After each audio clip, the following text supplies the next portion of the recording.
ظاہر forward block کی ان کی حکومت بنی ہے، اس کو میں فارورڈ بلاک تو بھی آپ نہیں کہہ سکتے، اس کو اتحادی حکومت کہہ سکتے ہیں. اور اتحادی حکومت کی موجودگی اور چیف منسٹر صاحب کی خود موجودگی اس بات کا سبب تھی کہ انہوں نے میرے اوپر پاکستان پیپلز پارٹی کینڈیڈیٹ کے اوپر جو ہے انہوں نے اعتماد کیا. دوسرے جو ہم خیال تھے انہوں نے بنیاد رکھی تھی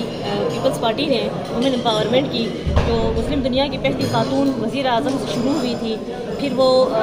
نیشنل اسمبلی کے اسپیکر کے عہدے سے لے کے وزیر خارجہ کے عہدے سے لے کے گلگت بلتستان کی پہلی خاتون گورنر کے عہدے سے لے کے آج پھر گلگت بلتستان کی پہلی خاتون ڈپٹی اسپیکر کے عہدے تک یہ سلسلہ ہے جو وہ جاری ہے. اور یہی بات اسی بات کی مجھے خوشی ہے کہ پاکستان پیپلز پارٹی جو ہے وہ سیاست میں عورتوں کے کردار کو دل سے قبول بھی کرتی ہے، ان کو مواقع بھی فراہم کرتی ہے، اور خواتین کی شرکت کے ہر طرح کے مواقع جو ہے وہ فراہم کرتی ہے سیاسی میدان میں. ان کا اپنا جمہوری حق ہے، وہ اندر بیٹھتے ہیں یا وہ اس کے اوپر بھی کوئی کمپنی سب کو لے کے چلنے کی پالیسی. ان شاء اللہ تو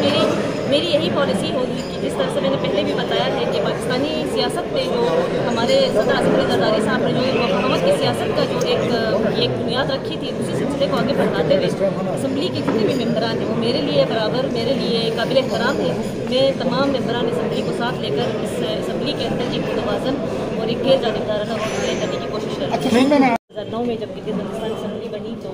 پہلی بار خواتین کے حوالے سے قانون سازی بھی پاکستان پیپلز پارٹی کی حکومت میں ہوئی تھی، اور وہ بل جو ہے وہ میں نے خود ہی ٹیبل کیا تھا. اور اس کے بعد سے لے کے آج تک جو گلگت بلتستان کے اندر خواتین کے جو مسائل ہیں یا خواتین کے جو حقوق ہیں ان کے حوالے سے پیپلز پارٹی کی ایک واضح جو کہ پالیسی رہی ہے وومن امپاورمنٹ کے لیے. اور آپ نے یہ دیکھا ہے کہ نیشنل اسمبلی سے لے کے گلگت بلتستان اسمبلی تک جہاں جہاں پاکستان پیپلز پارٹی کی حکومت رہی اور جتنا عرصہ رہی اسی دوران سب سے زیادہ خواتین کے حوالے سے رجسٹریشن جو ہے وہ پاکستان پیپلز پارٹی نے کی. اچھا باجی مجھے